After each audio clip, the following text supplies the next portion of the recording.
So keep guys. We got Dan Wallington on. Dan Wallington's a former intern at Freak Strength. One of the many people to just spend a long period of time on my fucking floor. Wally, they were interesting times for sure. So and we'll go more into the intro, but keep telling us about what's going on over there.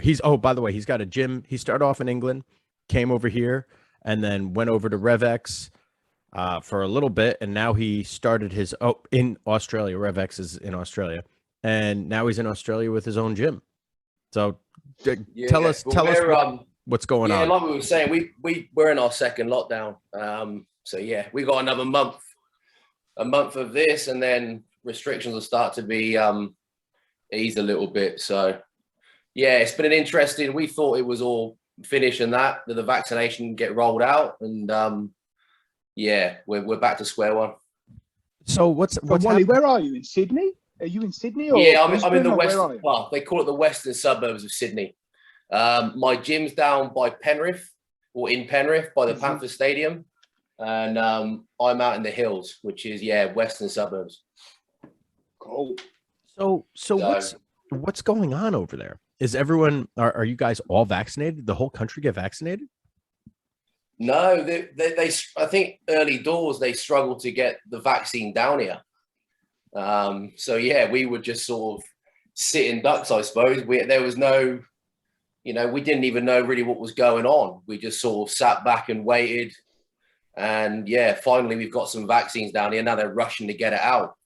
Obviously the vaccination needs to be at a certain percentage for us to live our life properly. And it wasn't. It was really bad. So I've had my first dose. And yeah, just waiting another couple of weeks for the second dose. But you can't do anything without being fully vaxxed.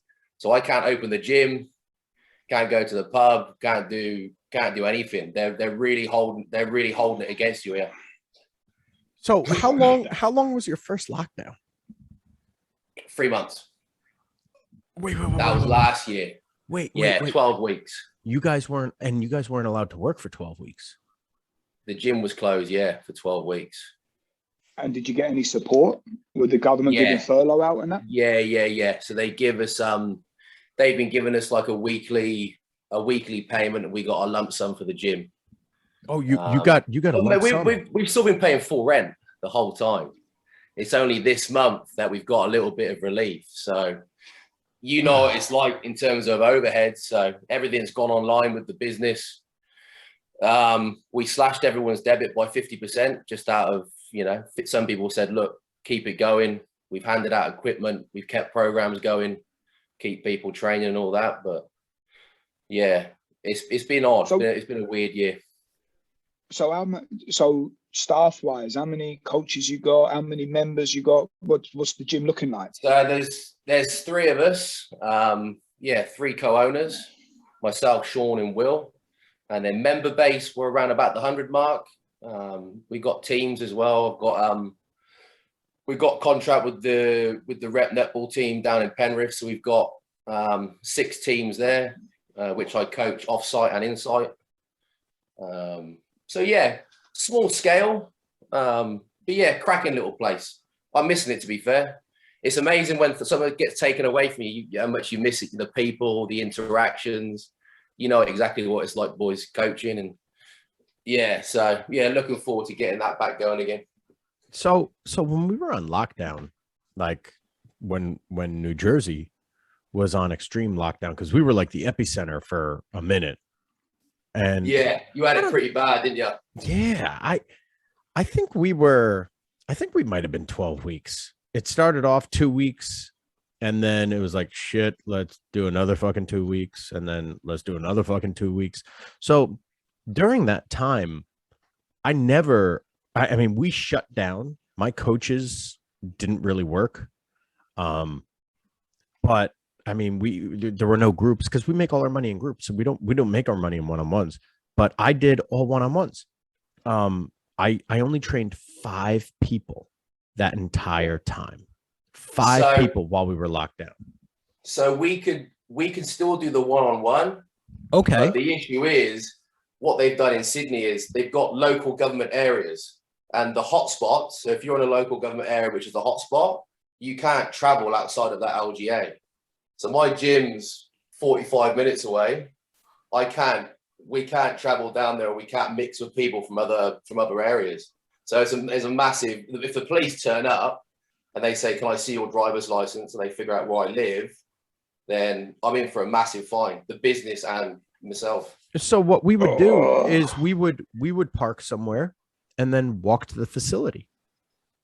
That way there was no issues with it. I mean, it's not the most honest thing in the fucking world, but neither is, you gotta do. I was just gonna say, like, I had to break even during that time, and we broke even, and I didn't have any government support. I didn't have anything like that.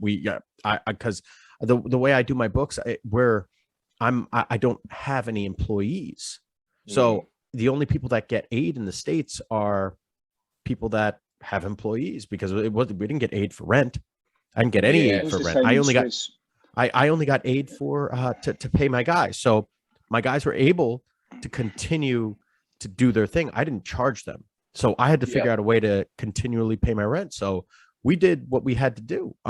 Whether it was parking half a mile away and walking to the gym. And the people that want to train bad enough, that's what you fucking do. Yeah. It's a select few people that you could do that with, though. Yeah, exactly. Yeah.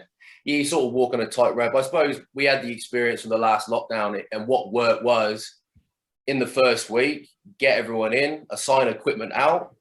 Those that have got space to do it, take a bar, take some plates, take some mats, and we'll keep this thing going, in your own houses.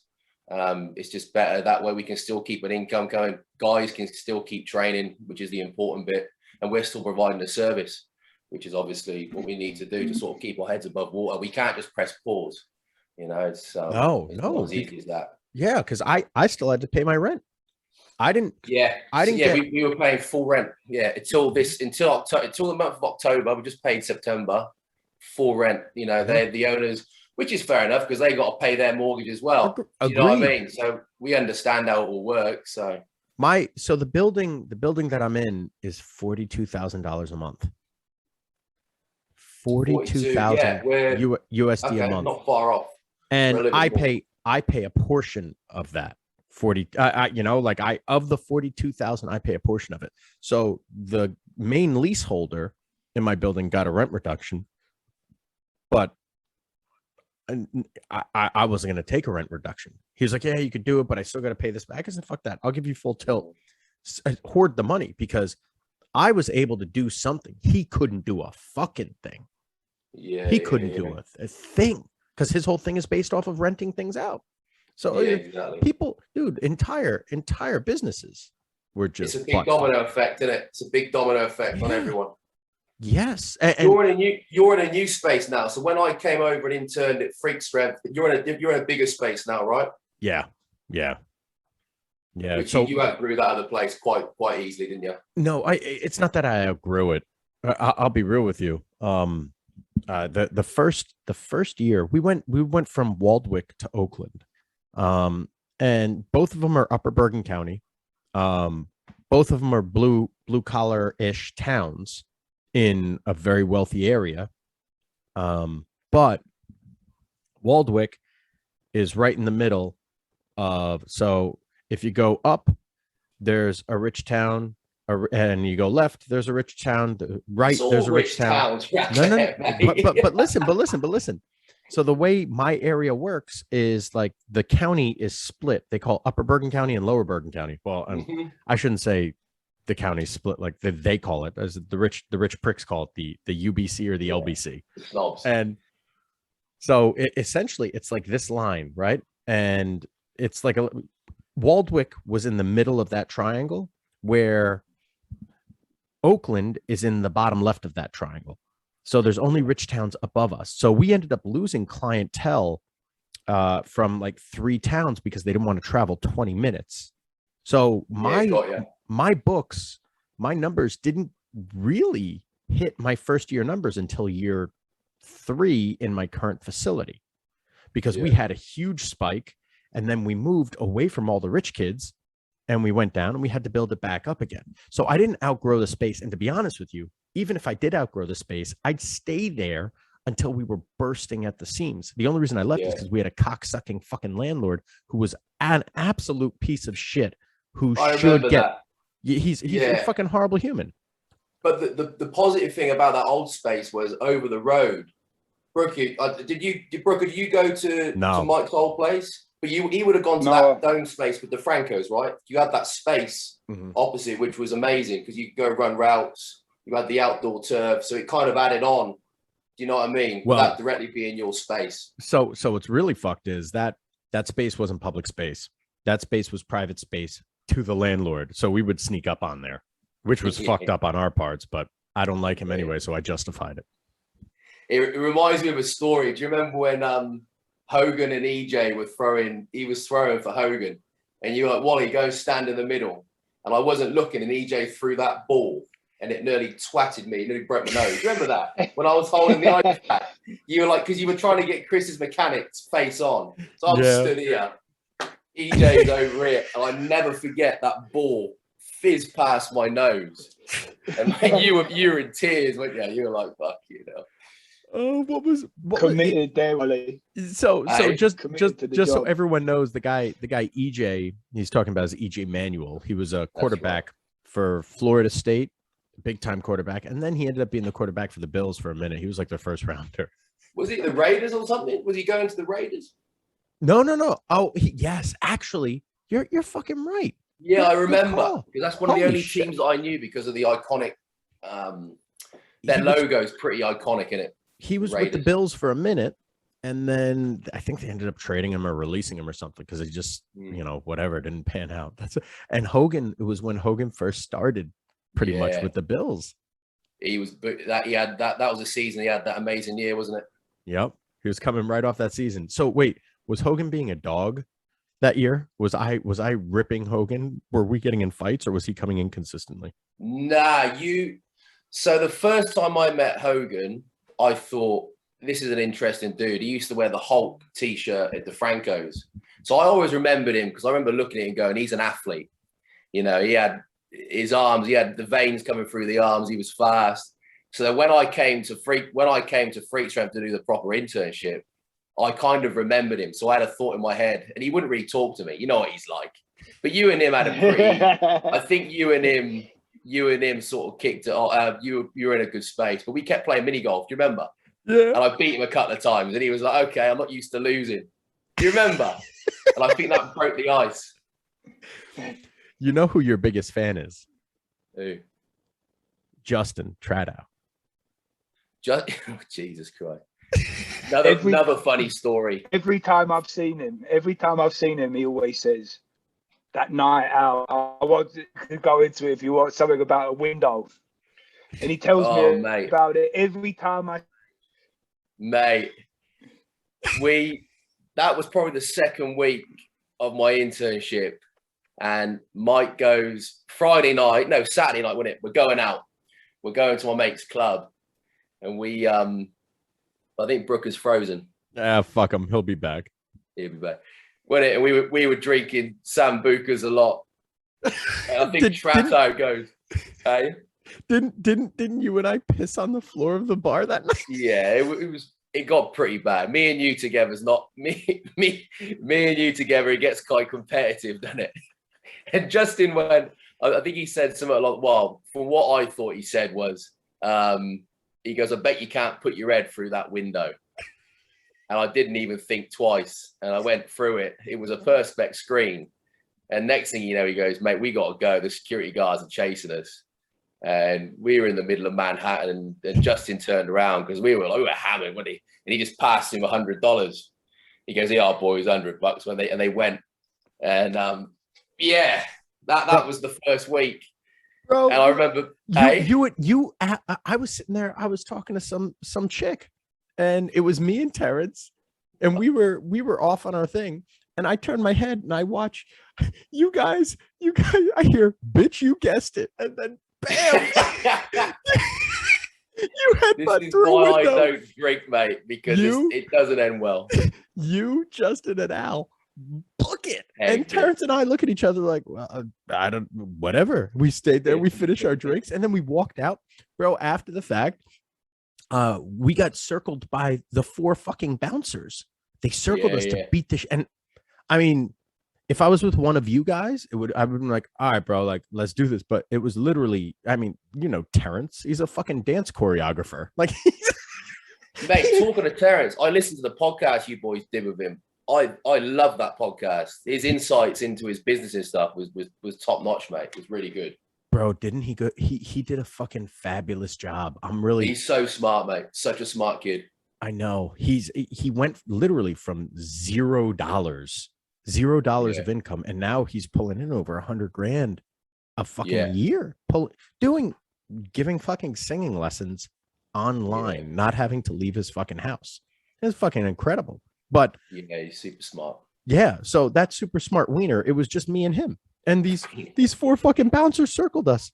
He was like, all right, motherfucker. I'm like, all right, well, I'm just going to walk around this guy. Terrence, keep walking around. And they came right in front of us and like got like almost eye to eye with me, hoping I would shove him so he could beat the shit out of me. It's like, what do? Do you just sit here and take a beating from 4 fucking guys? I just took out my phone. I was like, yeah, I got my phone here. You're one of those dudes. I had no choice. I'd just sit there and die and just have Terrence watch. And he's like, well, I have my phone here, so I suppose this will be evidence. Oh, man. I remember that was a Saturday night. It was a Saturday night because I was led on your sofa, very hungover the next day. And you were going, dude, wake up. We got to go coach because we had the Indian Hills kids in. That's right. At midday. You're like, dude, get up. Let's go. And I was like, okay. And I don't think I drank after that. Maybe I had a couple because I was like, yeah, this is not good. I've come here to help you and learn. Not to... And you I'll get arrested, mate. I know what I'm like. You spent that session half of the session you spent in the bathroom puking, and then the other half of the session he spent lying down on the mini golf fucking course that we had in the facility. He was lying on hole like 7, which is like a little bit uphill. And then we had Sunday lunch at your parents' house, and I think a fight broke out over the dinner table with Goods and your mum. And I was like, this is all too much. Do you remember that? It was an argument over the year of the film. And Joey goes, Goods goes, he says something, and your mum reacted. And I think she kind of grabbed his head and hit it against the wall. And you're laughing, just like you're doing now. You're laughing. I'm sat there going, is this a dream? Like, what is going on here? And that was my first couple of weeks doing the internship. And it was freezing cold. I was like, Jesus. I think I spent half the money on that night out. But yeah, I never forget that. God love your parents and your brother. Lovely people. But I've never seen such a passionate argument. But it was all done after that. And you were like, this is normal. And we kind of left. We're like, come on, let's go, motherfucker. Let's leave. And yeah, you just, it was another day for you, wasn't it? Bro, my mom, my brother and I are fine. Just so everyone knows, we were brutally beat as kids. No, she grabbed his fucking head and hit it against. I'll never forget it, man. I still tell the story now. I don't remember that, but I will tell you this. Whenever my brother and I talk about our childhood and how we were hit, my mom swears to God she never laid a hand on us. A week. She's swearing her fucking life. I'm the most loveliest woman. I would not get on the wrong side of her. Brooker would probably agree with me on that. Mate, I remember once I put deodorant on in the bathroom, right? Some links. I come out and I think we were about to sit down for dinner or something, and she was like,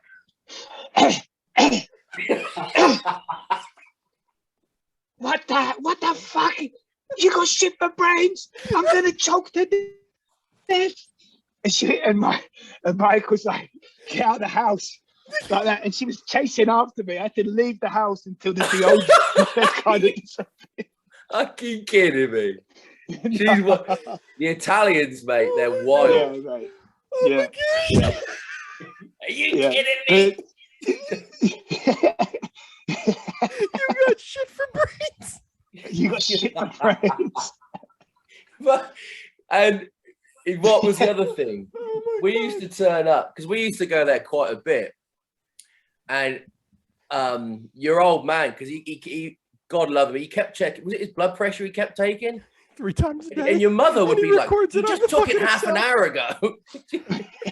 I was like the most loveliest of people, honestly. Yeah. Lovely Yeah. people. Oh my gosh. Yeah. It's They bringing could back have a flood of TV memories. program on them. Yeah. What's They that? could have a TV They could have a whole reality TV program on them Oh, with mate, Joey Goods as well.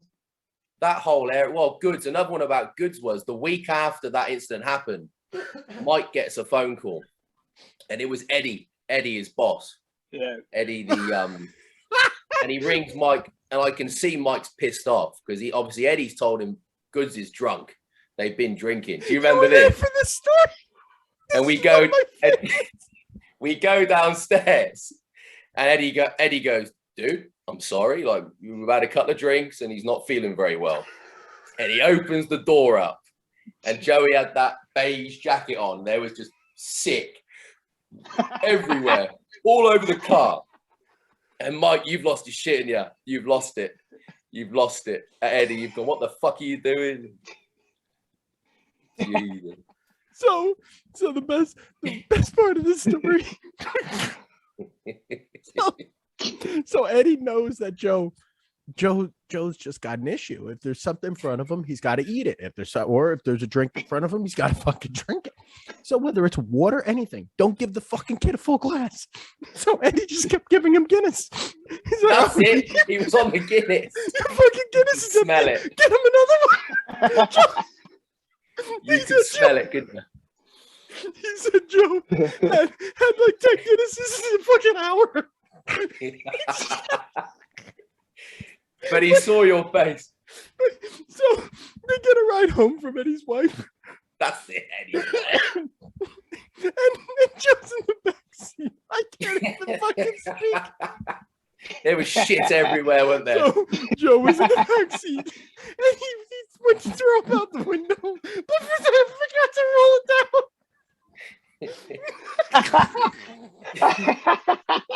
He puked inside the car on the window. Brooker, after the first month, I was thinking, I'm going to have to fucking go home, mate. This is too much. I was looking forward to this for 6 months, mate. But funnily enough, before I came out, my best mate is is a strength coach at Northampton Saints, and Corbacero was over being trained by Mark. And obviously, I know Corbs through Ben, and I used to go and visit the Northampton boys. And Ben goes, "Is Mike all right at the minute?" And I was like, "Yeah, he seems fine. I'm heading over there in a couple of months." He goes, "Oh, they went out on a night out with Corbs, and Mike ended up having a fight with a bouncer or something." It was in the back of my head. And then all this happened. And I was like, this is wild. Yeah. Bro, well, you went over there at the time when it was the most mental for Mike. Mental, right? That was like the most unstable period of his life. And you've turned up there not knowing him. On the doorstep. Bro, that night with Corbs, I'm not a drinker. I didn't get drunk until I turned until I turned 21. So Corbacero, we go out there. He's a rugby guy, and I'm training him. And then we go out. We first thing he does is, "Hey, SoCo and lime, mate. SoCo and lime." Goes to the bartender, and he just keeps holding up fingers. He just keeps pouring fucking fingers. Yeah. Pouring shots. I think first 5 minutes we ripped 5 or 6 shots each. He's a big time player. He played in the Lions. He played in the Lions tours. You know, England international. And he just recently just overcome cancer, I think. Yes. Do you see that? Amazing. I actually shot my message. Crazy, mate. Crazy strong dude. Nice, Because he's bloke. half Yank. He's like half English, half American, right? Yeah. Because he was training at DeFranco's. He was at DeFranco. That's obviously where you met him, That's Mike. right. Because he had some family in Jersey, didn't he? So what year were you at DeFranco's, Brooker? What year were you there? Were you at the first time? I think it was 2011, and then I was there again 2012, and then I don't know. And then I've been back and forth a couple other times since then. Yeah. But for the long stint was 2012, I think. Yeah. Because I first went. That's another story. Do you remember when Ashley, because I was speaking to Joe's wife, that was who was emailing me back and forwards, and I was like, yeah, I want to come over and I just want to shadow the place and just have a look how it's ran and pick the brains. Anyway, I turn up. Dave Deal's at the freaking entrance, like 7 foot tall, like towering over me, shaking my hand, and he broke my hand. I was like, Jesus, this is the place to be. And I said to Ashley, "Oh, I'm Dan from England. Just come to shadow Joe and the team if I can." And she was like, "Nah, can't see any records of you." He goes, and then when she introduced me to Mike, she goes, "This is the Austrian rugby player. Do you remember?" And I was like, "No, I'm not an athlete. I'm just coming over here to learn." And you ended up training me, Mike. The first fucking so they still.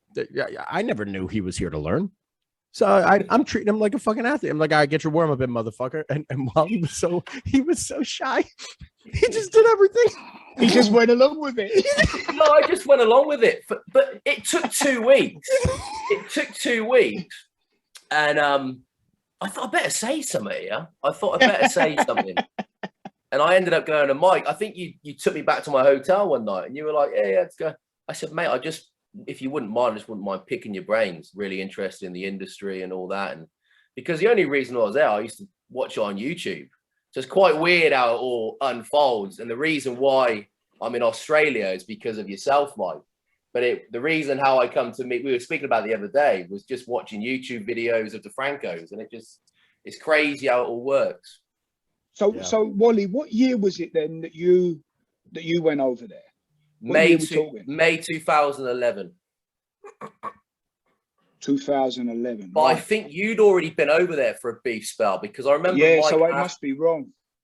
Asking if I knew you. Right. And I was like, yeah, England's quite a big space. Because everyone thinks we're from a little village called London. Don't give me that. I was over there then. England's the size of fucking New Jersey.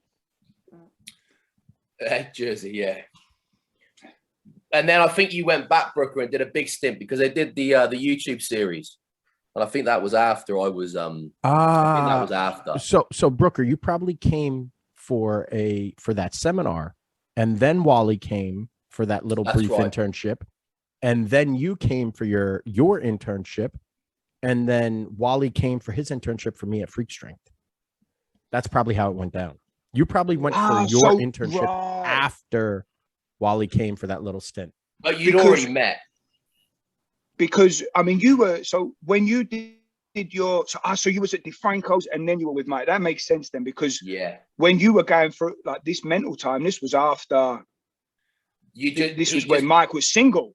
This is where, this is where, DeFranco's, because I was going for an internship with Mike at DeFranco's and I saw a post. So DeFranco's closing. And I shot you a message, Mike, didn't I? I was like, but you were like, I'm going to go to a new space. You're more than welcome to come and all that. And then I found my way to JFK. And then it all rolled out, didn't it? It's crazy how it all worked out. Yeah. And so then, Wally, where did you grow up? Like, what's your background and all that? Because I mean, feels like we know each other, but this is the first time it's probably the first time we spoke, it's crazy. So I'm from Stroud in Gloucestershire, so southwest. I did a 3-year degree in strength and conditioning at Gloucestershire, and then at the end of that, I wanted to build into an internship. But before my degree, I spent that 4 weeks at DeFranco's. So my idea, once I sprung that relationship with Mike, we were always speaking, weren't we, Mike, through my degree, and then sort of proposed the question, would you mind if I come over and did a free, I think the ESTA visa is a 3-month visa. So it was the longest time I could be there. So do the whole 3 months. And yeah, Mike kindly let me stay at his to save a bit of money. And then, yeah, just shadow him for 3 months. But yeah, growing up, played a lot of sport. I played semi-pro football till I was 24. And then, yeah, body got the better of me. I just had enough of it psychologically, physically. And then, yeah, just sort of the natural route was I loved being in the gym. And then, yeah, wanted to get involved in some coaching capacity. Cool. And then, so what took you over to... And then what took you to Oz then? Was that through... that was Mike. Rob? Yeah, that was Rob. So we were sat, I think it was month 3, and Mike was like, so what are you going to do? And I was like, I wouldn't mind staying here and that, but obviously the visas with America, it's not as easy as just applying for a visa and staying for a year. So, and I was fresh out of my divorce, so I was like, fuck it, I'll marry. I was like, fuck it, I'll marry you. And my dad, remember how mental my dad got? My dad lost his fucking mind. You can't do that, motherfucker. You're gonna go to fucking prison. You're gonna, yeah. So yeah, we were trying to come up with loads of different strategies, and I ended up finishing the 3 months, went back, and then obviously you must have been speaking with Rob Castoon, Mike, and an opportunity came up to go and work over there, and I just kind of jumped at it. It was Rob owns a big CrossFit gym here in Sydney, so yeah, that was my gateway in here, and spent 8 months under Rob. Obviously, the CrossFit scene is not really my jam, so I learned as much as I could. I had a good 8 months there, and then I ended up going home. It was Christmas time. I was like, I'd miss home a little bit because I'd been away with Mike, and then literally within 2 weeks I was over to Oz. But in the meantime, met my now missus, and then came back, and then the rest is history. I've been here for 6 years now. Oh, yeah, wow. 5-6 years. Crazy. So how did the whole visa process go there? Because I know it's also pretty complicated with Oz, isn't it? You get 1 year work visa or something like that? Yeah. So I got the 1 year 417. So that just gives you access. And then me and the missus in the second year did a relationship visa. And actually now I've just applied for my citizenship. because I'm now eligible to do it. So I've done all the paperwork, submitted that, and waiting for that to come back. But with all the COVID stuff, I'm not sure how that's going or when the ETA is on that. Oh, yeah. That'll be brutal. But the whole process was, it was quite expensive, mate. But I think it's worth it. I mean, it's a nice country, even though what's going on at the minute. The weather's nice. You know, it's a nice lifestyle. You've been here before, haven't you, Brooker? Yeah, I travelled a little bit through Oz. I mean, the blue skies, you can't really beat blue sky, can you? I mean, especially when you're used to the fucking shithole in England. You know what I mean? Like, blue skies, warm weather, sunshine, you get to speak your own language. You know, It's pretty good. It's pretty good. Exactly. Yeah, no, I love it down here. It is good. So what do you guys do down there? What, as in the gym? No, the country. What do we do? Yes, the gym. The gym. The gym, yeah. In the country, they drink, they fight, and they gamble. That's pretty much Australia, isn't it? Their gambling is massive. They've got legal prostitution. What's that? And legal prostitution. Is it legal here? I don't know. So I thought. I don't know. Good poker face there, Wally. Yeah. I had a lot of preconceptions of what Australia was. And when I got here, it was like, okay, it's very multicultural. You got people from all over the place.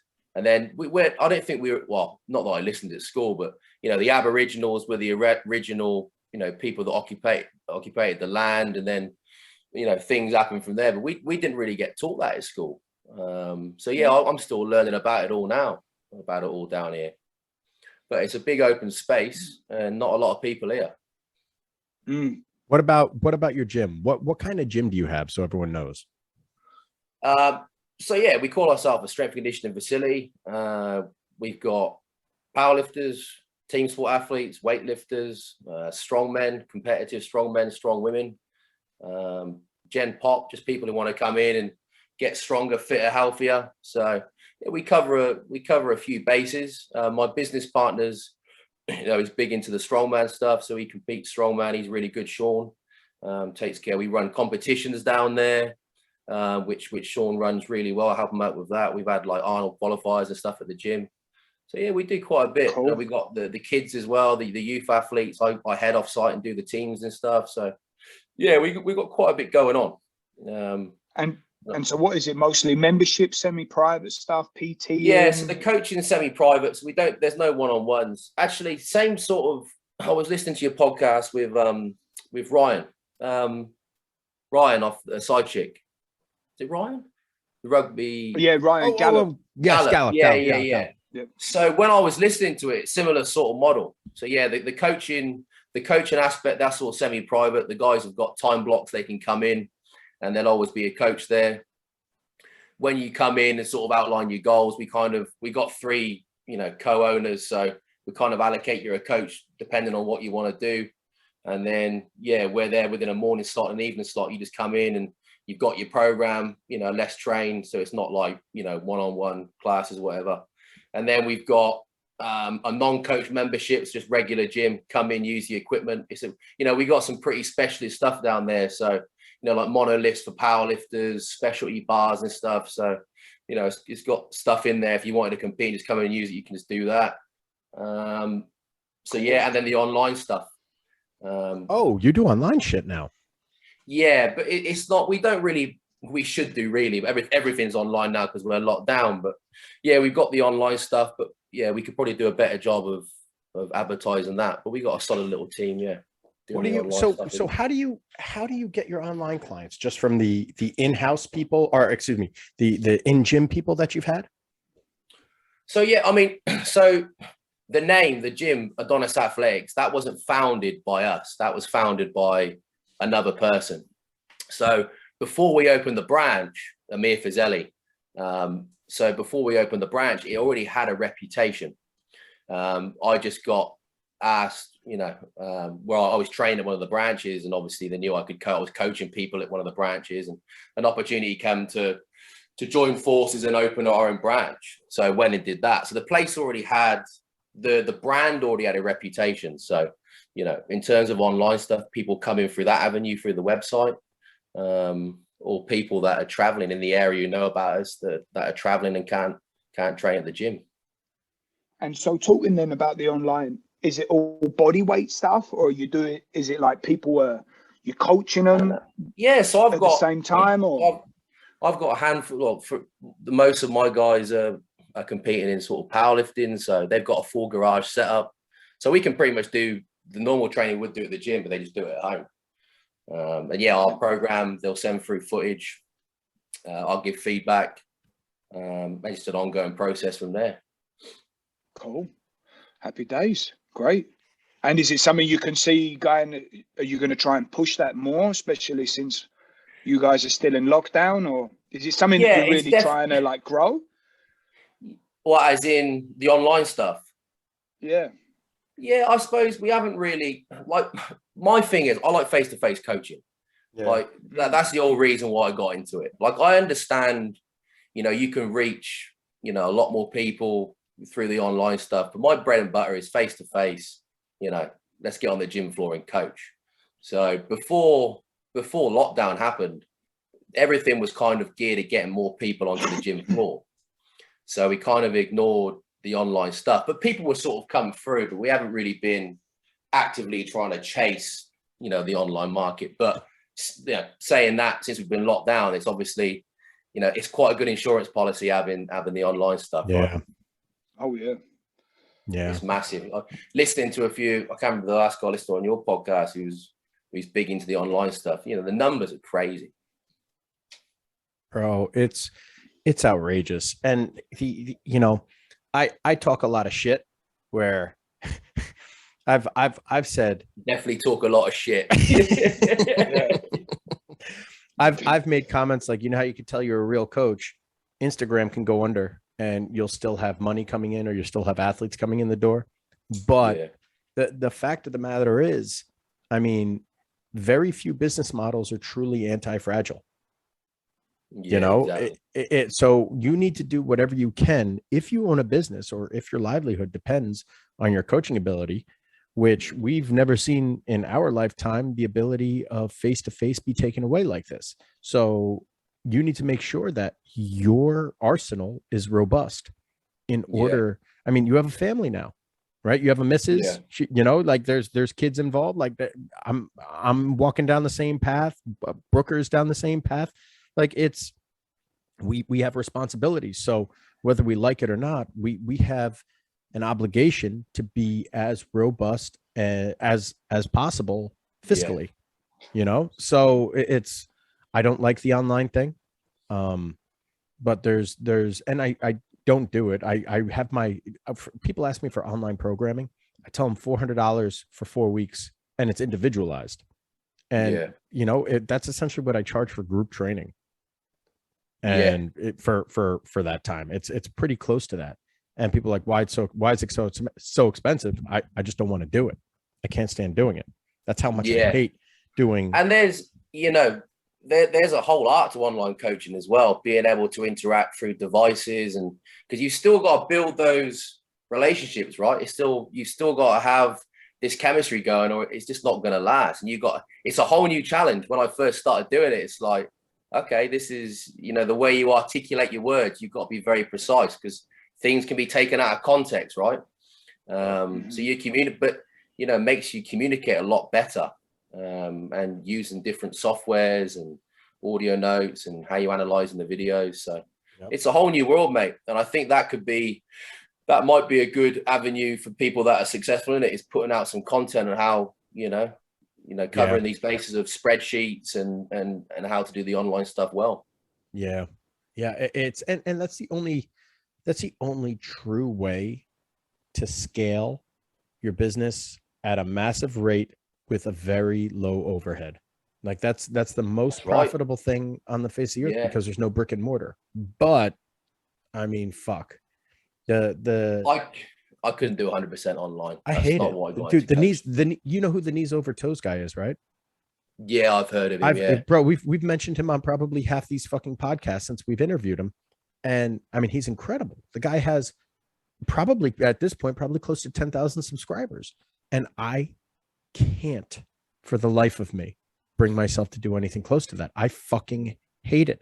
I think it's the worst way to coach someone, but he helps a lot of people and he gets handsomely rewarded for living at a fucking desk like a nerd. Here's the thing as well, Mike, like when I come visited you, like your whole, you're proactive in thinking. So things change. They take a lot of directions through the session. So the way you're wired, it's like, it would be a hard mission for you because, the online stuff is pretty black and white. You can't, unless you're doing a live session, you can't see how they walk in the door. You can't see their body language in between sets. Do you know what I mean? It's a whole different ball game. And obviously that's where you as a coach, where you're one of the best at it, mate, because, things don't look quite right. We need to make an efficient change. Yeah. Otherwise shit's going to go south. Yeah. And one thing that was relatively difficult for me that I had to do online was when I first started working with Kevin Love. Everything I first saw him, he was 4 days before he left for Cleveland. So I got a general idea of what to do with him. And then he's like, hey, you're going to train me while I'm in Cleveland. I said, well, motherfucker, I ain't traveling to Cleveland. I ain't going to fucking, I got a business here. I got a life and I got extreme anxiety. I'm fucking leaving. Like this ain't happening. He goes, all right, well, you just write me programs and we come up with a fee. So every day I would write him workouts, but because of how anal I am, I'm not doing it by a weekly basis. This is, a professional athlete. I need to talk to him. I need to talk to his coach. I need to talk to all these people every single day. And after every set, I text him, how are you feeling? How's this? Do this, do this, do this, do this. So I would spend an hour every day easily writing up one workout because there were so many factors associated with it. And I mean, at some point it's like, all right, well, we're going to do our regular shit, but it still takes an hour of conversation with God knows how many people, or just feeling him out throughout the day and seeing what tomorrow's like and looking at the practice schedule and then looking at the practice film and looking at this to see what it is that he was going to do. Like, exactly. And did I need to? No, but this is what you do when you deal with this. This is the job. Service you provide. You know what I mean? That's the service. Yeah. So for me to write this blanket workout, like, does it matter if you're a regular high school athlete or even a college athlete? Does it matter? No, because they're pretty plastic and they get away with doing way worse stuff, way more dangerous stuff on a way more routine basis. So if I give them a cookie cutter thing that's pretty submaximal, they're going to continue to get better anyway and minimize injury. But I just don't want to go down that path. It bothers me so much. Have you seen what Juggernaut have been doing with their AI stuff, with their online stuff? No, Chad and I spoke about a year ago. And I asked him what he was doing. He says, "Oh, we're doing artificial intelligence stuff." That guy's always ahead of the curve with shit. I was like, AI? What the fuck do you know about AI? And wow. Apparently they're doing very well with it. Well, they got the AI. When you were on his podcast, when I was with you the last time, and he said some of the numbers of the people that they were doing online coaching for, and me and you looked at each other like, hang on. Did he just say, like, I can't even remember. Yeah. It was like, a lot. I remember you saying, mate, money. We spoke the day after because you were in America, Brooker. I remember you saying to me, and I was like, yeah, that sounds about right. But even if you look at, because I know a few people that have bought programs and they get invited into a Facebook group, and you can see how many people are on them groups who are paying the subscription. Like, you can do the basic maths of that, and I'm like, wow, it's crazy, their reach. But they were one of the first people to really take over the online stuff. Chad's been putting out information, videos, and surrounding himself with good people. And like James Smith, he was all over James Smith for a while. Yep. And he gets good people around him. He does a really good job of it. And obviously, what's the point in having a physical space where, you know, he's just doing all the online stuff and making a mint off it? Bro, he just kept downsizing and downsizing and downsizing. Garage, right? Bro, and DeFranco did the same thing. I mean, kudos to these guys. Like, they're fucking smart. I can't get around this. And I mean, they have a way bigger following than I do, but I train people. Like, I train people in person. This is what I do. This is who I am. Right. I can't be, and not to say like a talking head, but like, I can't be a fucking influencer. Like Chad got real strong and he loves talking and he loves that. I can't do it. It fucking drives me nuts. Like, I feel like a fucking fraud with that shit. And I don't think, and I don't think people like me enough to fucking follow me like that anyway. the asshole. But I was thinking, like, you guys talked about it with Joe. Like, if you would have got cameras, right, that facility at Wyckoff, I remember going in there the first. I mean, I can remember getting a taxi to the start where you live, Mike, to that industrial area and walking up and hearing the music thumping, the tread sled with the roller door open and seeing people spread. You go, it's just full of characters. If the cameras were in that place and they were doing like daily videos, the viewage would have been nuts because it was full of characters. And then yourself, you know what I mean? Yourself as a coach, Joe's like this opposing character. That would have been crazy. I would have watched that every day. I'm so happy it didn't, because I would have been another situation. Hey. Yeah. But I mean, if they would have also been able to follow the guys, they could have been interviewing Hogan, and if he would have kept going, and you could have seen how his whole career went. I mean, think about it. I mean, it would have been a massive. But yeah, Mike, your life would have been completely different. Yeah. I remember the first week, EA, Eric Arndt, he was like, he could obviously spot that I was just like, you know, walking around and a little bit lost. He was like, you know, where are you staying? He goes, I'll give you a lift. And on the way back to the hotel, he plugs his iPod and he goes, this is my rap music. He was like, what do you think? And I'm from the countryside, right? I'm from farmland in Stroud in Gloucestershire. So like, for people to have this personality was very different. And I was kind of like, yeah. And he's rapping along and And he was like, so what's your plans and that? I said, I'm just over here just to learn and that. I said, what about yourself? He goes, I'm going to be in the WWE in a couple of years. And I'm looking at him going, he's having me on. This is weird. This is very weird. And mate, fast forward, you know, them videos that he was doing, the promos when he stood opposite in Hoboken. And I was like, yeah, he's got something. And then he was in SummerSlam, whatever. He's headlining. Crazy. He won like some WWE belt. What's that? He won a WWE belt. He was a champion, bro. He ended up like taking me out for Mexican with his brother-in-law's a strength. Where was he at? Delaware. Yes. Yeah, Ted, right? Ted Perlak. Is that his name? Yeah. Mm-hmm. Top guy. We got the dumbbells, didn't we, Mike? We went up to there and got the dumbbells off him. Yep. He's a fucking he was a class act, bro. Fucking gave me dumbbells from 100s to 145s. He offered me a pit shark. I didn't have the room for it, and he offered me one of those vibration plates. I didn't have the room for that either. I should have taken both of them and put them in fucking storage. Yeah, he was a class, mate, and he was he took us through the place, showed us the facility. The facilities are unbelievable. Is that a Div 1 college? No, it's 1AA. It's a small D1, and it was but Delaware does a very, very nice job. Yeah, crazy. Yeah. Crazy place. Bro. It's so nice. It's so nice to hear, you know, Wally talking about all these people. And I know all these people too, but we ain't been there at all at the same time. But then people like, I know exactly what you mean. You know what I mean? I could have been there because I know how these people are. I mean, EA, the first time I met him, I was like, he's trying to have me on. Like, he's just trying to fucking, like, you know what I mean? Like, you're just standing there and you're like, what's he going to do next? And all that. And I mean, I love him. But I mean, you know, at least I'm from, you know, I'm close to London, so I'm used to seeing some fucking wacky people. But yeah, with you being from close to mate, there's a famous picture, right? I'm sat. It was when they were doing the Power and Speed manual. You know, when they had the film cameras in.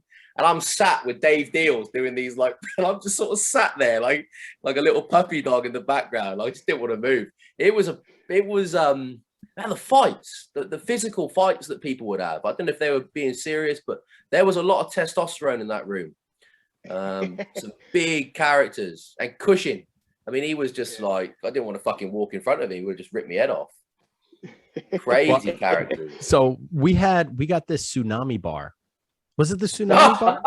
We got the tsunami bar, and it was when I was still training Wally, but I let him, I said, hey, just hang around the facility so you can watch everything after your session. So he would do that all fucking day.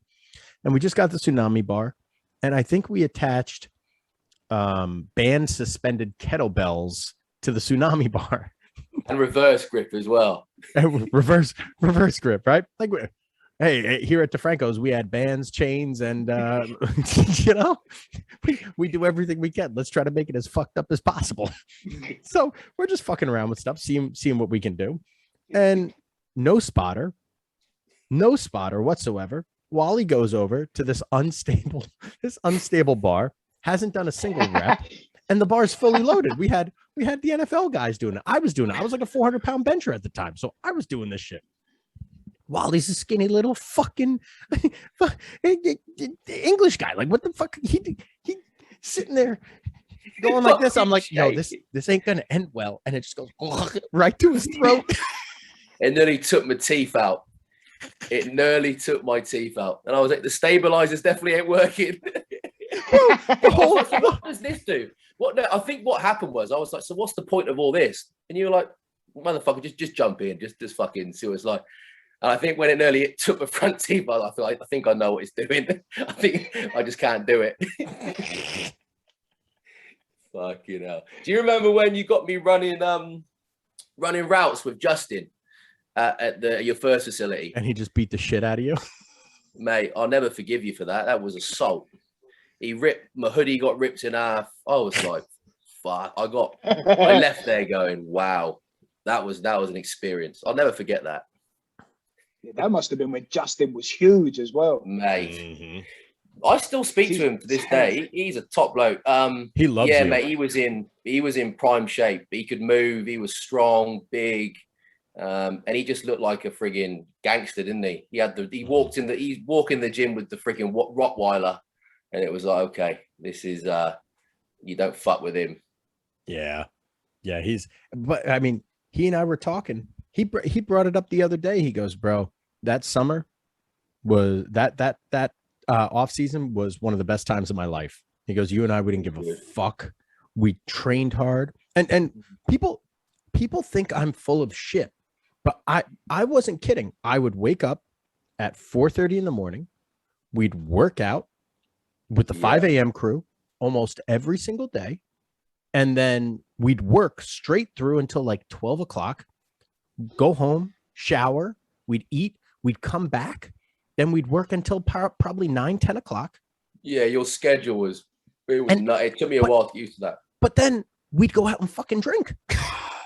Yeah. And we'd go out, we'd go out and get plastered and have awesome, because I was recently single and I didn't know, and I was jacked, I was young. I said, fuck this. I finally have money because I have a business and I have friends to hang out with, and everyone's doing the same. So I'm fucking paying for everyone. I don't give a shit. And we'd be out until 3 a.m. And sometimes I'd drive to the facility just to fall asleep at 4:30, or fall asleep, wake up at fucking 5 o'clock, someone knocking on my window, like, hey, it's time to work out. Like, Mike, wake up. You know, otherwise I wouldn't wake up for the alarm. Like, people think I'm full of shit. Like, that's how I lived for years. Like, and shocker, I developed anxiety. Like, I was sleep deprived for fucking 4 years. The sleep was, going to bed regularly at 1-2 in the morning and waking up at 4:30. I suppose you get used to it. But knowing what I know about sleep now, if I knew that back then, that would have killed me. But when you just get on with it, ignorance is bliss, right? You just crack on and you make it work. Yeah, dude. But yeah, the schedule you had, mate, I don't know if you're still doing that, but that was wild. That was a wild schedule. I did that schedule up until this year. This is the first year I didn't do that schedule. Now, the hours changed a little bit, but I was working 100-hour weeks up until I graduated from acupuncture school. What was it like, Brooker, when you were at Mike and DeFranco's? Because you did a decent stint there, didn't you? What was the schedule like then? Was it as crazy as that? You were probably doing just as much, right? No, he came during an off season. No, okay. I was there for the off season. The first long time I was there for the off season. We had summertime, and it was long. It was long too. I don't think it was quite as long as that, but it was more or less something similar. It weren't so early. There weren't no morning training. But I mean, this is when you were engaged. I mean, you had also, this was a different life back then. I'm trying to think what time, like we had like early morning guys. But then the things that killed you was with, the last time I was with you was when you were at Bergen Catholic, and we'd go there at 5:30 in the morning. That's right. I forgot about that. And you weren't even getting paid for that, you know? Yeah. You weren't even getting paid, and it was something similar then, but then it weren't so late at night. So, but no, man, I mean, Wally, I think that you got Mike fully intense experience there, man. Yeah. That sounds about. I've had brief stints of that, so I know what you're talking about. But yeah, man, that must have been. I know that was the maddest time in his life during this period. You lot were fucking lunatics. I mean, all of you like with Terrence all the time, and you know. And with Justin and that, and I mean, Mike's right. Justin loves you, man. Every time I see Justin, he says, "You know, Wally," and he talks to me as if we know each other. We went to school together. Like, yeah, exactly. Yeah. So, he's a top bloke. So I never got to finish the good story. So after Joe finished puking at the window, throwing up at the window. Of his newly boss's Jeep in the back seat with his newly boss's wife driving him. Massive, beautiful car, leather seats, and they said, Joe, you're puking inside. Puke out the window. So they rolled down the window for him, and Joe's taking the throw up, picking it up with his hands and throwing it out the window. throwing it out the window. Then finally he gets out of the car, and Eddie knows. He knows he fucked up. He looks at me and goes, yo, man, I'm sorry. I was like, you motherfucker, get the fuck out of here. You lost it in both of them. Eddie got it as well, didn't he? Yep. So I said, Joe, get the fuck in the car. So he goes, I was like, take off your fucking jacket. Take off, because he had puke all over his shoes too. I said, get your fucking shoes off. You're not going in my fucking car. Roll them up and ball. So he's sitting there and he like halfway through the ride. Wally, were you here for the ride or did you stay home? I think I stayed home. Okay, so I was trying to get some sleep. So I drove. No, I didn't. No, in your car. Yeah, I came with you. So, I was with you. Yeah. So I'm pissed off. It's like a 15-minute ride or 20-minute ride from my house to my parents' house. Your parents. And I had to drop my brother off at my parents' place. So about, I don't know, 5 minutes, and my brother looks at me and goes, I'm gonna throw up. Pull over. I said, Joe, if you puke in this fucking car, I'm gonna beat the shit out of you. And he just goes, he turns, he looks at me, goes, he just looks forward. So for fucking 10 minutes, he holds the throw up in his mouth.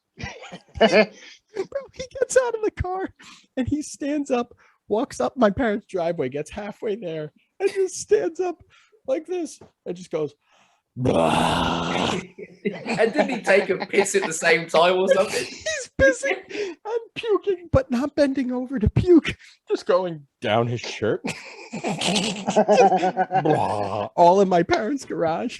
My dad comes down the stairs. It's like 2 in the morning, 1 in the morning, comes down the stairs. I've never seen the man laugh so hard. That's he right. laughed so hard that he gave himself palsy hands that he went. But didn't he have your dad's jacket on? Didn't he have his? He had my jacket? dad's my dad's $600 Burberry overcoat. That's right. Your mum was pissed. My dad couldn't stop laughing. He thought he was so pathetic. Man, I can't remember why Joe puked once when we were about to get into your car, leaving somewhere. Okay, so he's so aggressive when he pukes because he's so big. Yeah, but he's a heathen. If it's food, drink, he would just fucking devour it. So, but he just anything, wouldn't it? You'd have to stop him from eating stuff. His appetite was mental. Wow. Five Guys, when he'd have them burgers, and I was like, they're gone. He just devour it. We went, Wally, Brooker and I, during Brooker's internship at DeFranco's, we used to go to this place, Porterhouse. We did go there. We went there with Al. Yeah, I've been to Porterhouse. Yes, yeah, remember, hey, what kind of watch is that? Oh, Rolex. Oh, yeah. Michael Kors. Yeah. We used to go all the time for cigars. Michael Kors. No, she goes, Michael Kors. Oh, no, Rolex, $17,000. He looked like the mafia, didn't he? He had the suit on. I was like, what's going on here? Brooker, we ran into this fucking loser, and we were with girls, and the guy walks up to one of our girls. He goes, excuse me, you Italian? And she goes, what? You Italian? She goes, yeah. He goes, me too. 100%. That's right. And Justin was losing it when we told him, wasn't he? And he goes, what kind of watch you got on? I said, I don't know. Michael Kors. Guy, leave me alone. He goes, oh, Rolex. $17,000. And Wally goes, is this what Jersey Italians are like? I was like, no, this guy's a fucking, he's a trash. This, please don't include me in this. This guy's a fucking loser. So that's a good bar there because they got the great bar. Yeah. Plenty of Oasis. I used to put Oasis on there and exactly. So that's where me and Brooker used to go there. We used to drink ciders.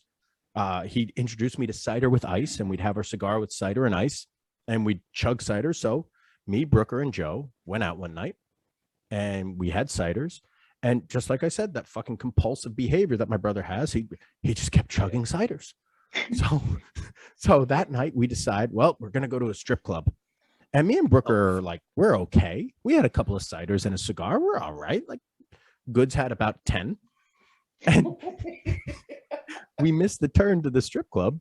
So I had to make a U-turn. And it was in the middle of a road. And it was late at night. So I just said, fuck it. I'll just whip the wheel and make the U-turn. Joe goes, oh, I'm going to be sick. I I said, Joe, stop being such a pussy. He's like, Mike, you're a jerk off. You drive like a jerk off. I'm so sick right now. I said, Joe, shut the fuck up. Just shut the fuck up. We're here. He opens it, bro. He opens the door. Brooker's. I have a 2-door car. You remember the Honda that I had? Yeah, So yeah. You're stuck in Brooker's stuck in the back seat. Joe opens the side door and just goes, blah. And then he's back to normal. Dude, I swear, he must have puked up all 10 fucking pints.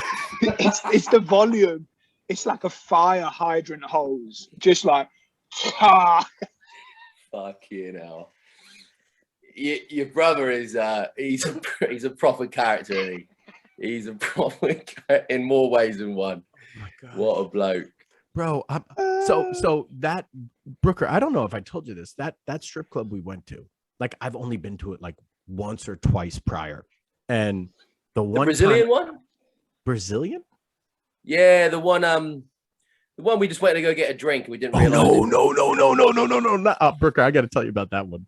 So that one we went to. Is she asleep? No.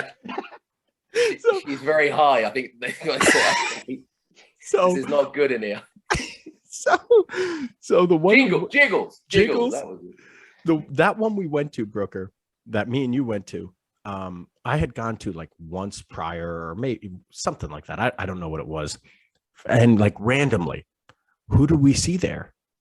We saw Goods. Like we randomly one night decided to go to a strip club. Didn't let anyone know. Me and a couple of my buddies, and my brother's in there. Goods is in there, just fucking doing his thing. I'm like, what the hell? And I hear him talking to one of the girls. He goes, "Hey, you see me and that guy over there talking about his buddies he's with?" So yeah, he said, "We just robbed a bank." You can't write. We got plenty of money. We'll be here all night. Oh mate. So I want to go back. I want to come back and visit. We should all meet up. I'd love to. We should all do it. No, we should not do it. This is dangerous. Yes. But just not for too long. It can only be for about a week, and then we're like done. Vegas. Week will do it. Oh man, good. Yeah, mate. The stories can go on forever. I mean, very grateful for the opportunity, but the memories and the stories and the people, mate. The people. Real good time. Loved every minute of it. Wally, I want to come back. I mean, it's been so long, hey. And you didn't want to come. You didn't want to come on this podcast because you didn't think you had anything to say. Can you imagine this? Mate. I know. Well, we could probably do about 4 episodes with stories and stuff. Well, I don't know because I think I've definitely brought the tone down. Actually, the podcast I really enjoyed, I said Terrence's, but Cal Dietz, mate, that second podcast you did when you were all drinking and he's telling you about them wild experiments he was doing, mate, I was in fucking tears. He's a nut job. He's out of his mind. He's a fucking lunatic. But I love what he's got to say because he's like a crazy scientist. He's just like he's trying all these theories out. He gets these ideas and he's like, right, I've got the materials and the facility to carry it out. Let's go and do it. Let's try it out on people and see what sticks. Mm-hmm. So yeah, I mean, he's amazing. Yeah. When I say about that Chinese, that sleep drug from China. And he fucking had to inject it into him, and then within 10 seconds, he knew he was going to die. He was going to die. But mate, I mean, that's how much of a nutcase he is. He went on the internet, bought this ingredient. I'm just going to try it myself, and fucking hell. But yeah, that was cracking, mate. I do love listening to what he's got to say. He's got a bit of a different angle, but yeah, he's been in the trenches for a long time, and implementing and researching, and he's pretty cool. Where's he based? Minnesota. Where's that from you, Mike? Quite a way. Oh, about 16-hour drive. Oh, fucking hell. Yeah. And I'll tell you what, right now there is we drove to Chicago. On the way to Chicago, there's not much. And from Chicago to Minnesota, there's even less. It's fucking, and that's like a 4 hour drive, whatever it was, to go to Minnesota from Chicago, or to go to Minneapolis from Chicago. Bro, it's just all grass. Like that's all. so it's all big. Farms and shit. I didn't realize Minnesota was like that. But Wally, if you wanted to, Cal takes everyone in. Like, you can go and spend some time with him if you wanted. He's like, if I got some time and whatever from the gym, I was loving to go and visit Mike again. But yeah, to do some sort of tour and go and see some different places that you guys would recommend. That would be awesome. But it's just time, isn't it? It's time, travel. Well, now's the time for you to do it, because you can't do anything. But we can't move. We can't travel. You can't leave the country. No, mate. If there's no flights, you can't do anything. I think if something serious happens, you get like an exemption. But mate, the price to travel now is, put it this way: one of my best mates over here had to go back to England for an emergency. This was like the last lockdown area, mate, and it cost him like 14,000 Australian dollars to get back, because all the flights kept getting cancelled.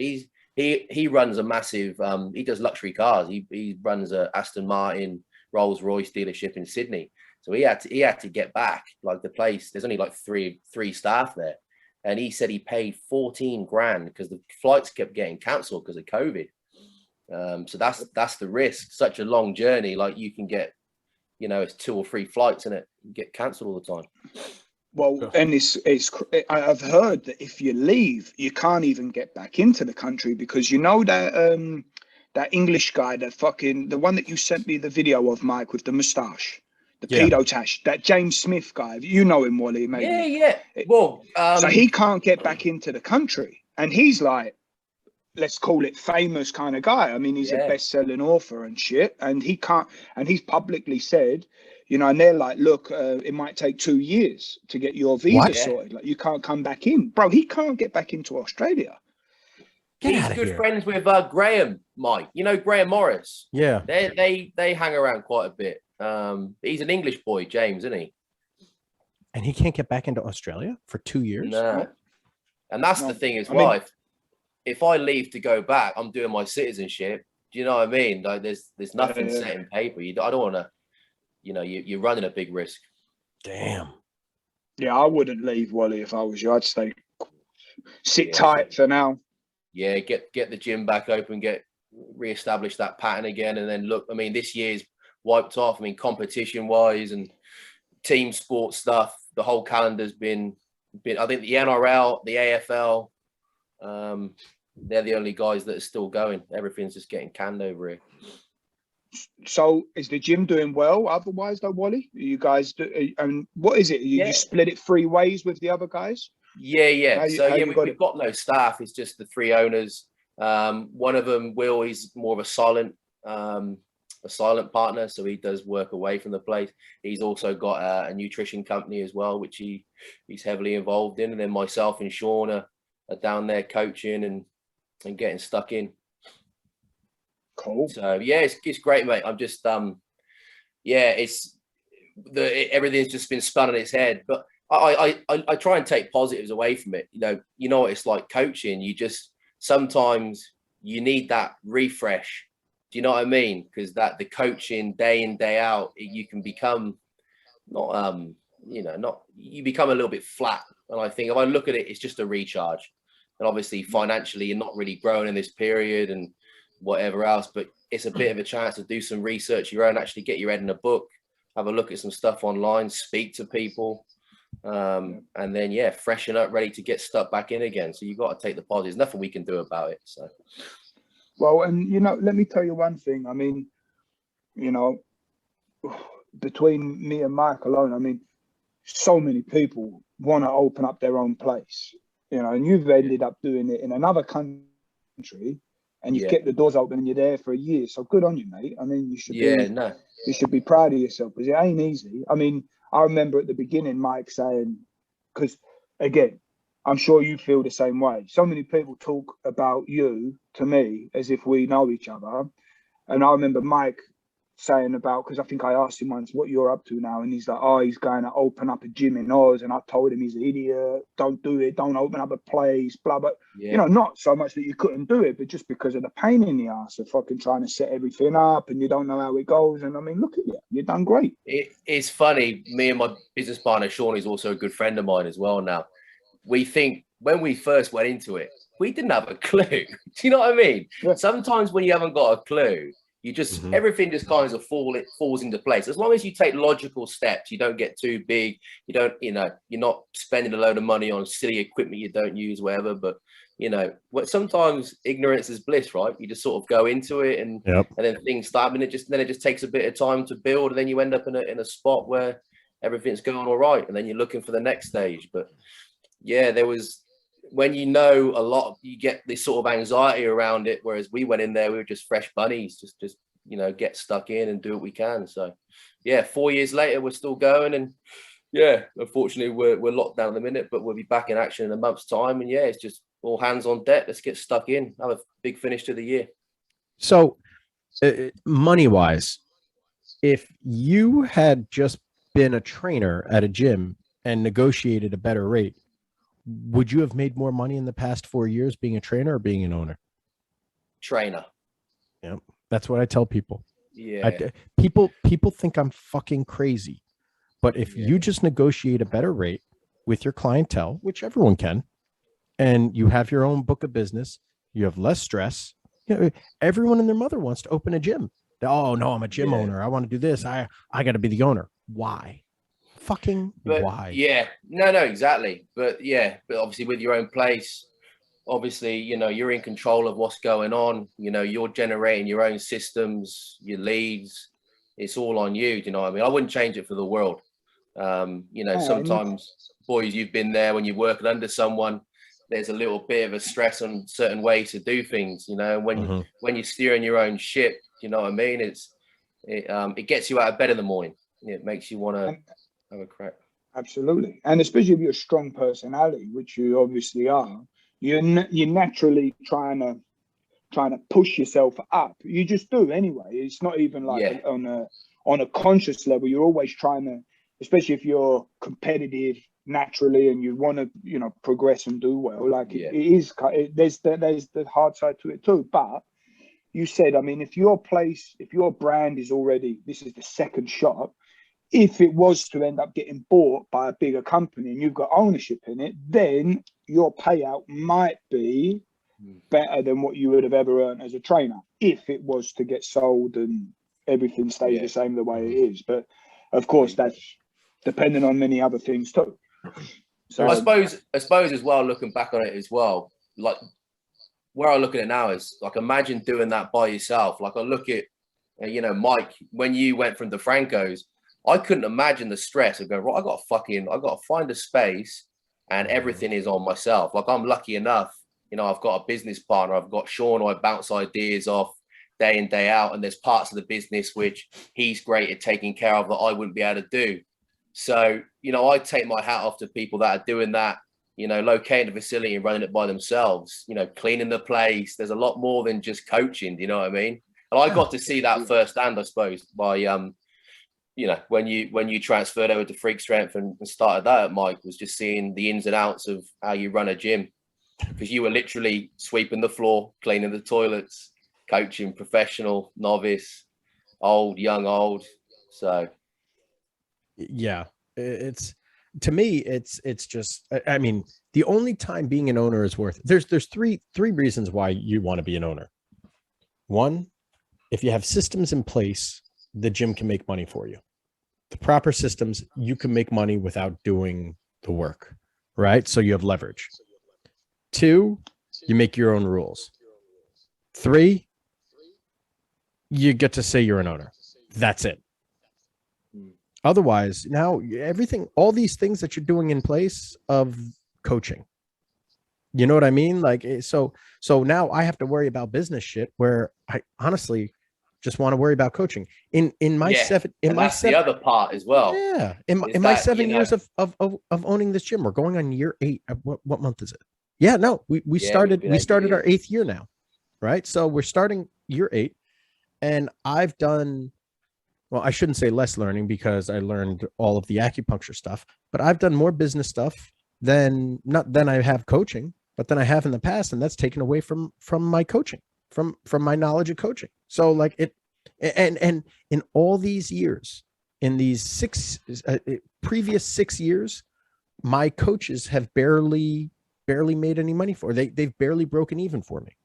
You know what I mean? And only this year are they like doing more than breaking even. This is the first year 7. It takes a long time to get these systems in place. So for the past 6 years, I would have made more money if I just went into someone else's house and negotiated a better rate. Yeah, that's true. That's true. But I'm also a schmuck. Yeah, right. But that's the point too. Your career has been very much focused on how can I get as good as possible. Yes. And if you started now with what you know now, I'm pretty sure you would have also, you'd think about how can I get a system that anyone can come in and I can teach them to replicate it, because that is a key point of being an owner is, yeah, you can get other people running things for you. I mean, you still need to care about it. And I'm sure no matter what, you're always doing more than you ideally would like to if you're an owner and you've got other people running it for you. But the other good side is yeah, okay, you might earn more money today with a job if you negotiate it properly. But if someone was to buy your business and your business can be up to, 10 times what your yearly revenue is, and you've got a large percentage share in it, you might do really, really, really bloody good. You could get a really big payday out at the end of it that would make up for all of those other years. But I mean, who's also going to be buying up small local gyms? I mean, it's hard. If you've got a big membership, maybe you can do it, but it's a hard industry. There's no doubt about it. So with what we do, the formula goes as follows.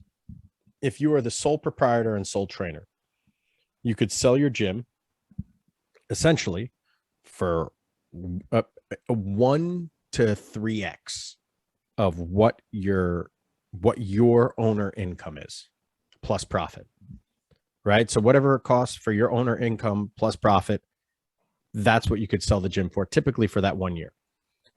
If you have coaches there that generate revenue, it's whatever the coaches times sometimes 1 to 5. 5 is a very, very rare circumstance. You're going to have a lot of history to support that probably. 3 would be a generous one. And then plus whatever your coach's salary. Sometimes it's just 1. And the bottom line is things are only worth what someone is willing to pay. So in this housing market, like I'm looking at all the houses and stuff, like these houses aren't worth that. Well, yes, they are, because people are willing to pay it. Right. So whatever someone's willing to pay, like I could say I had my gym valuated and the valuation was anywhere between 500,000 to 3 million. Right. So let's say it was 3. These aren't real numbers, by the way, but let's say it was 3 million. Well, yeah, my gym's worth $3 million. Well, who's going to fucking pay it? And on top of it, a gym like mine, I am one of the main attractions to the gym. So that's what I was going to mention. Like you take yourself out of it. So now you obviously take yourself you've out. got great people around you, but you're a big part of, of the philosophy, if you want to call it that, of what goes on there. You take yourself out. Will they attract the same business? Exactly. So the concept of even selling the gym, I'd have to be attached to it still in order for it to maintain value, in which case I might as well build it myself. So it's a slippery slope with being a gym owner, unless you're a franchise gym owner, or unless you're like a regular mom and pop, whatever, like that does all average Joes, and you're there about the volume. Like what they do at RevX is sellable. Oh, mate, yeah, it's sellable. They did a great. But the guys that are making who are killing it over it seems to be the people that are training people at the beaches, the people that are doing these boot camps.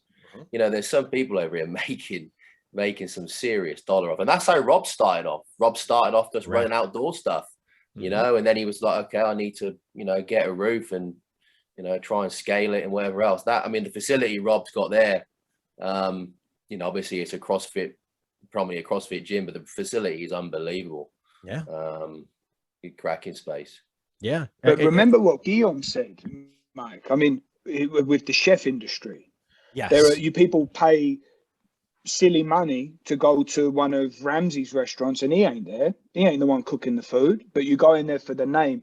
We just have never seen it done properly, I guess, in the gym industry. Because, I mean, I can't think of anyone who's got their own named gym out there and they're not even involved. Parisi's. Okay. Oh, sorry. There you go. Parisi. Cressy now has 2 spots, right? So he's not going to be in one of them. He can only be in one at one time. He's in one of those gyms at some point throughout each year. Isn't he running the Yankees program as well? Yes. Is he doing? He's doing the Yankees, isn't he? I don't know if he's doing it this or year, is it but the Red yes. Sox? No, it's the Yankees. He's the Yankee. He had a 2-year contract. I don't know when that starts or ends. Actually, funny enough, the guy who he's partnered with, Pete Dupree or something like that. Yeah, Pete. He puts a load of stuff out on Instagram. Like, smart dude. He puts some really cool stuff out. I quite enjoy reading his posts. He obviously takes care of the business side of things and lets Eric do his thing. And obviously that combination works really well because Eric as a practitioner is really good. You know what I mean? He's got, you know, he's got a really good reputation. And that's what Boyle did too. I mean, essentially, if you want to grow your business exponentially, you need someone that grows businesses to help you. And Boyle did the same thing. Boyle said he's a medium-sized business. And if you look up the definition of a medium-sized business, that's a minimum of $10 million annually. What the fuck? You don't generate that by yourself. And that's 2 locations, right? So like you can't, as a coach only, do that. No. So that's the value of being an owner. But unless you're going to do that, why are you going to be an owner? Because that's the thing as well. When you're coaching, you're not generating business. Do you know what I mean? You're not generating leads. The business is just standing still. Money. You know, so obviously that combination with Eric being the face and the practitioner and having Pete in the background, you know, doing all the business stuff, generating the leads, and you know that's a great chemistry. But I will say this. So when I was in acupuncture school, I was doing, what was I doing? 40 hours, 35 hours a week of acupuncture, 20 hours in the gym, and then 40 hours or so with Kevin Love a week. Jesus. During that, it just is what it is. During that time, our gym numbers went down in the gym. Why? Because I wasn't there. And it had nothing to do with my ability to get people in the door. My presence improves the quality of session and experience for everyone there, whether I like it or not. Right. So, yeah, I'm training Kevin Love, so by me training Kevin Love, I lose money because everyone in the gym doesn't do as well for whatever reason. You have to be in the gym. So being in the gym for me makes us money. Being out of the gym, making more money, loses you money. So you have to be in your fucking location. You have to be there. So anyone that owns a gym can't be doing the traveling shit unless it pays you insane money. And even if it pays you insane money, it's going to cost you. Yeah, it's going to cost you in the long term. It pays for today, but it robs you of your future for sure. Exactly. For sure. Yeah. So financially, it needs to be. So like that, again, if I'm just a traveling trainer, now I'm making good money. But if I'm a gym owner, I'm suffering. I made less money with Kevin Love in the history than I did prior to him. And that shouldn't be. But that's how it works. You have to be there. You have to fucking be there. You have to be in your business. So if you're going to be a gym owner, you got to fucking be there. You can't just be the no-show guy. Yeah. Not that I was still there, but you got to fucking, you know. Yeah, exactly. So I always recommend to people, I said, if you want to work with elite athletes, don't own a gym. You want to work with athletes, don't own a gym. Like if you want something to scale. Then how do you? But then you're in a loophole because then the reason why you're able to reach those athletes is because you have a facility, because you're training people. Do you know what I mean? So it all kind of works hand in hand. Unless you came from a sports team, whatever, and you had those relationships, and then you kind of go on that way. But the gym. Why does it go hand in hand? Because when I was at DeFranco's, I had an incredible book of business. Yeah, I had a great book of business at DeFranco's. Towards the end, I didn't have anything, and DeFranco's was just like kind of going on its way down and out, but I had a good book of business there. I didn't own the gym. The only difference was his overhead was big and my pay was small. Right That now, was, if you could just renegotiate your terms, that's all you have to do is just have a conversation with an owner and say, listen, this is my book of business. I don't have a non-compete sort of thing. I'm my own brand within your brand. That's fine. Like, and as long as the owners don't have egos, which is very seldom, but you just say, listen, I can go here and make X, or I can come here and make X plus 5. You tell me, I want to stay here, make it worth my while. And then you take that and you negotiate elsewhere. And then you keep negotiating your rate. So if you could get a fair rate where every facility you're at will benefit from your presence and you have a place to go, why wouldn't you do that? That's what I do with my coaches. All my coaches make a bigger percentage with me than they do anywhere else. And on top of it, let's say another place to say, hey, I'll give you an extra 5%. Ain't worth it, because now the reputation that I cultivate makes them money. So that's what you need to do as an owner. You need to make them money, or you could just fucking be a part of be a part of a situation like mine. There's situations like mine all over the place. You just need to find the right person. There's gyms everywhere where, Brooker, what gym do you work at? Right? Like, what do you do at your gym? You just rent space. Yep, pay them a monthly rent and get full access to like an Alico. Everything's Alico or Atlantis. I negotiated, so it's $1,000 a month, and then I can just earn as much as I want out of it. And they're happy for me to come in, because it's just they know what they're going to get. That Alico kit over there, Brooker, is it cheap over there because it's made nearby, or is it still expensive? Fuck no. So expensive. They were very smart.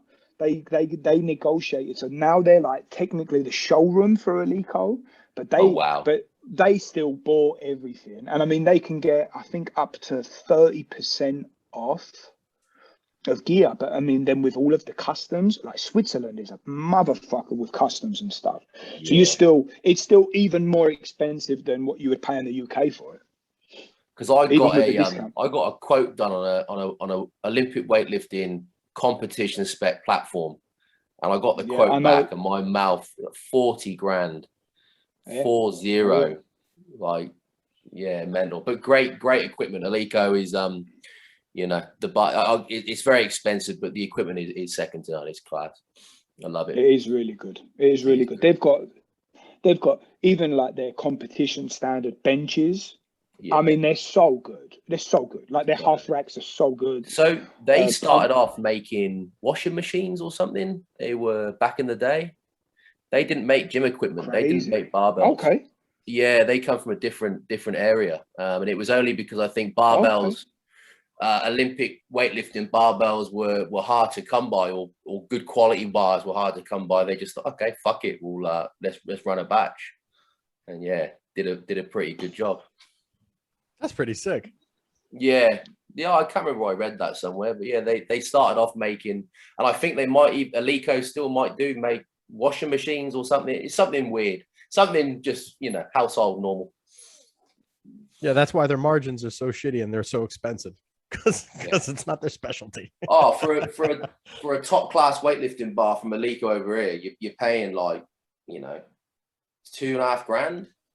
Holy shit! They're that incredible. Yeah. Is it worth it? Oh, look, they're class, but it depends on who's buying it, right? To some people, $2 grand's nothing. But I suppose if it's those bars, you'll never out. If you look after it, that's a bar for life. Unless you get some dickhead on it, fucking winging it around.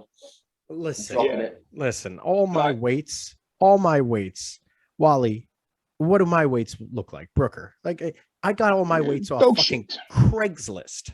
You pick it up, you put it down. It's fucking weight. I'm the same. I mean, my half rack that I have in my little 25 square meter basement room, it's the shittest half rack I've ever seen. It's the smallest one I could find online because the ceiling height's so short. So I couldn't get any height. It was the only one. It looks like it's literally someone's just sawed off the top of it, right? But the facility in Zurich, they've done a very good job, because they have people that will travel from all around the country to come and train there, because they're like powerlifting nut jobs or weightlifters, like, you know, they just bumming over it.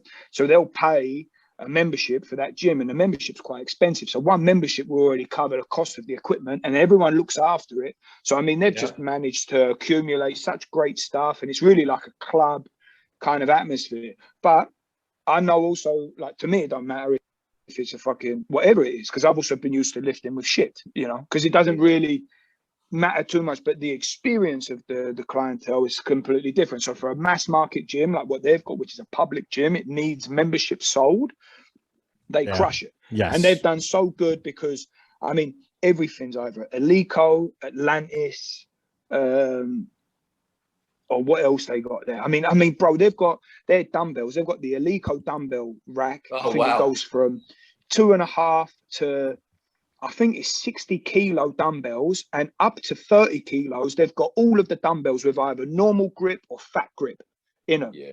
You know, like the whole way. And I mean, like, that's you're talking, they're pucker. No. Yeah. It's pucker stuff. But again, the results don't get any different, but it's just the experience. And also, like I said, people are traveling from 2 hours away. They'll pay the yearly membership. The yearly membership is more expensive than a typical gym. So it's already covered the cost of the equipment. So yeah, exactly. That's like what we've got. Like, we went and bought a monolith. We were out for lunch one day, and they got this like secondhand gym warehouse, and like amongst the rubbish, there was a monolith. You know, like you see the powerlifting comps, you got the crankshaft on the side. And to a normal person, like, people wouldn't give a shit, but like for people that compete, like, that's quite a big deal to have one of those at the gym. But we ended up getting it for a decent price. Stick that in there, and you get people who compete in GPC, WRPF Federation that use a monolith, but they're looking to train with the equipment that they compete with. So there's only very few people that store those things. Or for the strongman stuff, when Sean gets the strongman stuff like Atlas stones and, you know, logs and all the implements that you use for strongman in competition, you know, not many commercial gyms have that storage. It takes up so much space. And well, I'll send you a picture and send you some of the stuff we got. Mate, we had a fucking Hercules hold on the track. Full-blown Hercules hold. My business partner, Sean, he's a fucking legend. He goes, we're running a comp. He goes, and I want to run Hercules hold as event 5. And he ended up getting Standard Submit Mason, who makes he made the equipment for World Strongman Games, and he's really good. He ended up designing us these fucking Hercules hold, mate. They were the height of a fucking building when they laid down. It took up the whole turf. You know, it's pretty rare you get them in a gym, but people loved it, mate. We used to run a strongman Saturday and get them out. People would flock in, and it was a good crack. Something different. Do you know what I mean? The only thing I think about is that demographic that you're attracting. If you're talking ROI, return on investment, they don't have a lot of money. That demographic has no money. If you want a demographic that has money, then go to the fucking triathloners. Yeah, well, but here's the thing though, Mike. Because also every market. That's our bread and butter. That's our hobby. Do you know what I mean? Yeah. Like, you know what I'm like? Fuck, I love my strength sports. So it's more of a passion for me when it comes to that stuff. Unfortunately, and probably to my detriment, sometimes money kind of goes out the way. Yes. You know, I'm a pig in shit, mate, when it comes to fucking, like, we've had Bill Kazmai come over for seminars. We paid for. Well, I went and picked Zadruna Savickas up in my fucking Toyota Camry, mate, and he was so heavy that he fucking broke the fucking suspension on the back wheels. You know what I mean? I was broke, and you know, we flew him and his wife over to deliver this seminar. You know, 50 people came, and it was phenomenal.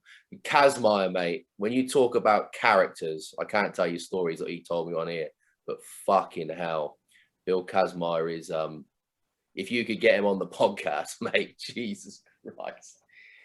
You know, that's one of the strongest men that's ever lived.